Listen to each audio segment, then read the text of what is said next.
Hi, I'm Kate from New York, and this is my story. Please like and subscribe. I was born to the CEOs of a multi-million-dollar aerospace company. I grew up with everything a kid could want, and then some. But I was practically raised by my nannies since my parents were always busy. They tried to make time for me, but I didn't really have their attention, and I craved it. I think that's why I was in such a hurry to start talking. I was forming my first words when I was only 1, and by the time I was 2, I could speak short sentences. And once I started talking properly, a rocket couldn't have stopped me. How was your first day of school, honey? Oh, it was so good.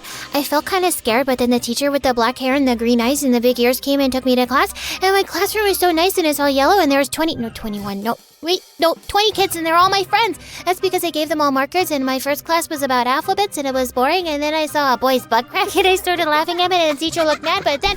Sweetie, that's lovely. Why don't you just eat your food now?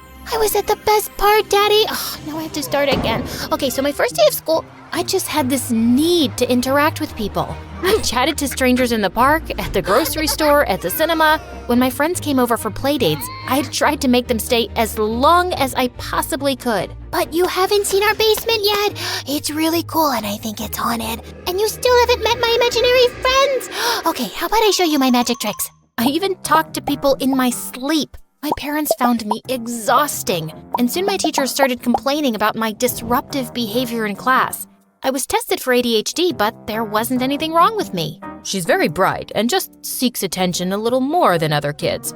It's not uncommon in an only child, and she'll grow out of it. Do you spend quality time with her? Well, we try, but we're very, very busy. The doctor recommended some activities we could do together every day, but of course, my parents couldn't keep up. Then one day when I was 8, my whole life changed. I got home from school to find my parents in the living room with a beautiful older girl who didn't look very happy. Kate, we have some exciting news. Come meet Lola. She's 11 and she's your new sister. She's my sister?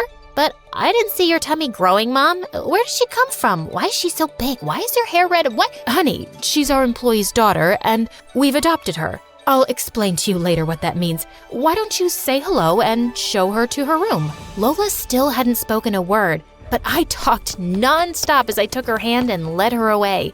And then she shut the door in my face. She didn't even come down for dinner later. My parents said she just needed time to adjust and I should give her space. I tried really hard, but I just couldn't fall asleep and crept into her room. I quietly opened the door and found her sitting next to a carton crying. Lola, what's wrong? Nothing. I was just looking at some old things and it made me sad. Ooh, space boots. My dad got them for me when I was your age. I always wanted to be an astronaut. Well, you should.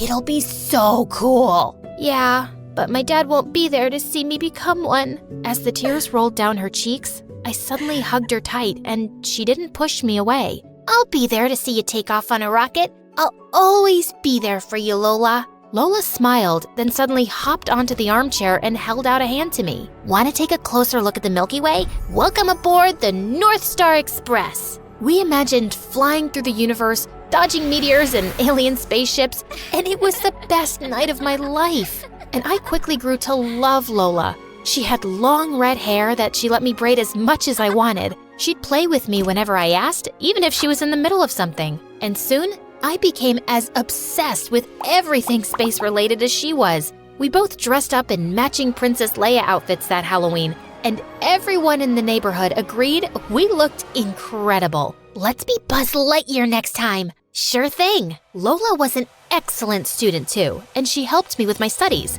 But my teachers still complained about my behavior, and Lola had a solution for that too. I used to get really scared of making speeches in class, so my dad showed me a trick. I'd hold on to a penny so I could channel all my fear into it. It totally works.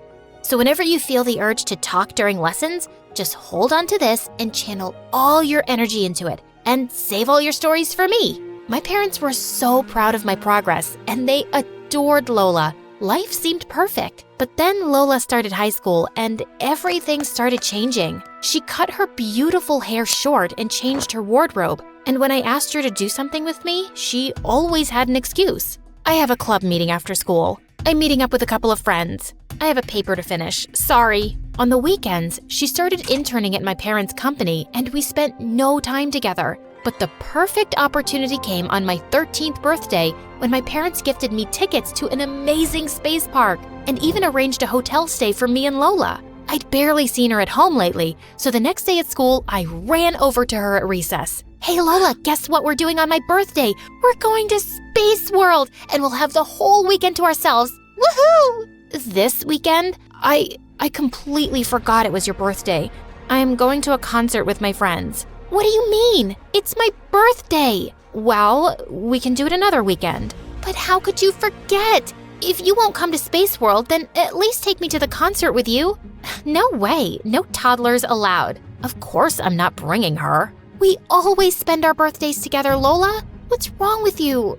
You've changed so much, and now, will you stop being a baby? The universe doesn't revolve around you. I have a life, and it doesn't have to include you all the time. Why can't you make friends of your own? You're being annoying. Lola had never spoken to me that way before, and I ran off before she could see my tears. I hid in the janitor's closet and was crying my eyes out when suddenly I jumped out of my skin. A boy from my class, Jamie, was sitting on a bucket and casually eating his lunch.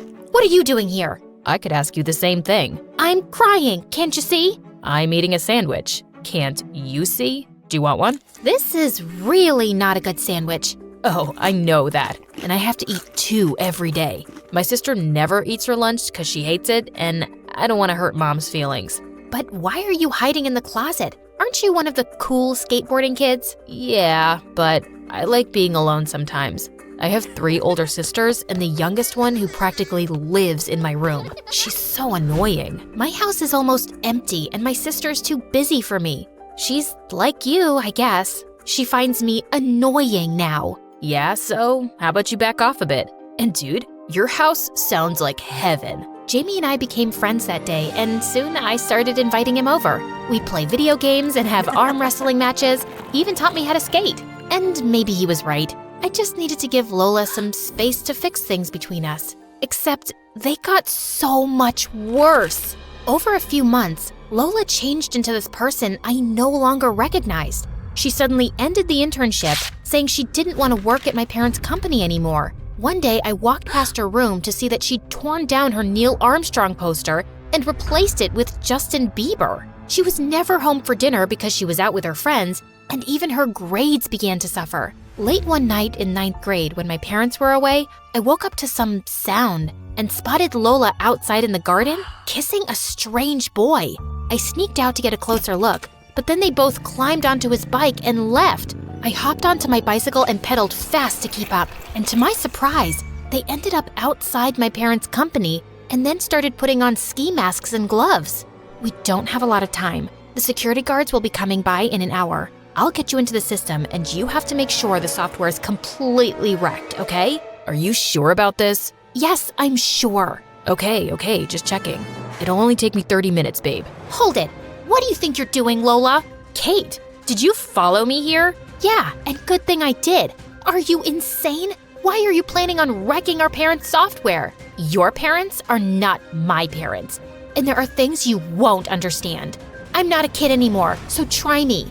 You wouldn't believe me if I did, but trust me, your parents deserve this. After adopting you and raising you as their own kid, they only adopted me to be your companion. They were too busy to deal with you themselves, so they dumped you on me. That's what I am? A burden you got dumped with? I thought I was your sister, and you've been my everything. I've always looked up to you, and now I don't even know who you are. I didn't ask you to make me your role model, and you're right, you don't know me, and you don't even know your parents. What do you mean? Please, Lola, let's just go home and talk, okay? I'm not letting you into that building anyway. I'll call security myself this minute if you try. Lola looked furious, then took her boyfriend's hand and left with him. Feeling shaken, I was riding back on my bicycle when I missed a speed breaker and went flying. My head hit the ground and everything went black. When I woke up, I was in the hospital with my parents, Lola, and Jamie in the room. Oh, thank God you're finally awake. We still can't believe that you went cycling out alone so late at night. If Lola hadn't found you. I looked over at Lola, sitting with her head hanging, and then she quietly left. I was discharged soon from the hospital, and I knew I just had to talk to Lola soon. But the next morning when I went to her room, she was gone. My parents reported her missing to the police, and they searched high and low, but it seemed like she'd just vanished. Mom, Dad, why do you think she was so mad at you guys? You must have some idea. Sweetheart, we don't know, really. We'll find her, and whatever it is, we'll fix it. But months went by with no news, and I almost gave up hope. I even shut out Jamie, and my grades were falling rapidly. I just wanted to know if my sister was okay. One rainy day, I was walking out of a coffee shop when I spotted a girl with red hair getting onto a bus, and she turned her face just a little. Lola! I started running after the bus, calling her name, but it just kept going faster. Suddenly, I slipped on a puddle and landed on the pavement. I looked up to see the bus getting smaller in the distance, and my heart broke all over again. Just then, someone helped me up. It was Jamie. He pulled me into a hug, and I cried like a baby. The girl on the bus? That wasn't Lola. I got off that same bus, and I saw her too. It wasn't her. Do you think Lola's okay?